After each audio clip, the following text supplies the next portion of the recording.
વાત કરીએ આજના વધુ એક મહત્વપૂર્ણ મુદ્દાની। રાઇટ ટુ એજ્યુકેશન એક્ટ હેઠળ ઓછી આવક દર્શાવીને ધોરણ 2 થી 8માં પ્રવેશ લેનારા 32 બાળકોના પ્રવેશ રદ થશે, કેમ કે શાળામાં પ્રવેશ માટે વાલીઓએ ખોટા દસ્તાવેજ રજૂ કર્યા હતા।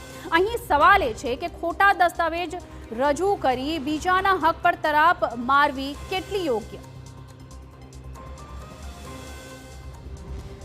फिल्म अभिनेता इरफान खान અને सबा कमरનું ફિલ્મ હિન્દી મીડિયમ કદાચ તમે જોયું હશે, જેમાં તેઓ કરોડપતિ હોવા છતાં પોતાના બાળક માટે આરટીઈ હેઠળ સારી સ્કૂલમાં એડમિશન લેવા ગરીબ બને છે। કંઈક આવું જ અમદાવાદમાં પણ બન્યું છે। વેજલપુરની ઝાયડસ સ્કૂલમાં પ્રવેશ મેળવનાર વિદ્યાર્થીઓ પર આ રીતે ખોટા દસ્તાવેજ રજૂ કરી કાર્યવાહી કરવામાં આવી છે। આવકવેરા રિટર્નમાં વાલીઓની આવક 9 લાખ સુધીની હોવાનું સામે આવ્યું છે। બીજાના હક પર તરાપ મારનારા અને ખોટી રીતે પ્રવેશ મેળવનાર નિઃશુલ્ક અભ્યાસ નહીં કરી શકે તેમ ડીઈઓએ જણાવ્યું છે। પૂરની છે એમાં સંચાલક દ્વારા ત્યાં શાળા મારફતે 32 જેટલા વિદ્યાર્થીઓના વધુ આવકના પુરાવા સહિતની વિગતો રજૂ કરવામાં આવેલી હતી। આમાં આઈટી રિટર્ન 9 લાખ સુધીના જોવા મળ્યા છે। તેમના હિયરિંગ કરવામાં આવ્યા, વાલીઓની સાથે પરામર્શ કરવામાં આવ્યો, તેમણે ડોક્યુમેન્ટ્સ વગેરે ચકાસણી કરી, વાલીઓને પૂછવામાં પણ આવ્યું।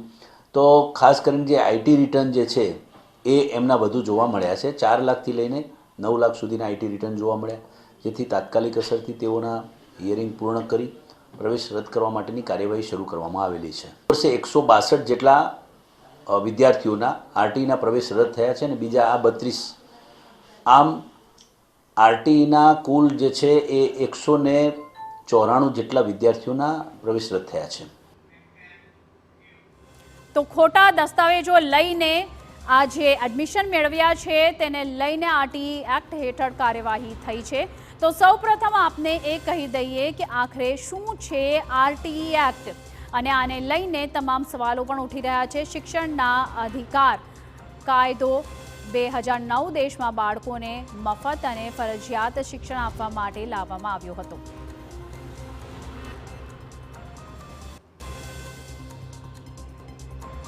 તો આપને કહી દઈએ કે શું છે આરટીઈ એક્ટ। શિક્ષણના અધિકાર કાયદો 2009 દેશમાં બાળકોને મફત અને ફરજિયાત શિક્ષણ આપવા માટે લાવવામાં આવ્યો હતો। તે 6 થી 14 વર્ષની વયના બાળકોને મફત શિક્ષણની ખાતરી આપે છે। આ અધિનિયમના અમલથી ભારત વિશ્વમાં 135 દેશોમાંનો એક એવો દેશ બન્યો છે કે જ્યાં શિક્ષણનો મૂળભૂત અધિકાર છે। જો કે આ પછી પણ આવી અનેક ખામીઓ અને પડકારો છે, જેના કારણે દેશના હજારો બાળકો ફરજિયાત શિક્ષણથી વંચિત રહે છે। 6 થી 14 વર્ષની વય જૂથના દરેક બાળકની ફરજિયાત નોંધણી, હાજરી અને પ્રાથમિક શિક્ષણ પૂર્ણ કરવું। કલમ 6 હેઠળ બાળકોને પાડોશની કોઈ પણ શાળામાં પ્રવેશ લેવાનો અધિકાર છે। આ કાયદો નબળા વર્ગો અને વંચિત જૂથોના બાળકો સાથે ભેદભાવ ન થાય તે માટે સુનિશ્ચિત કરે છે।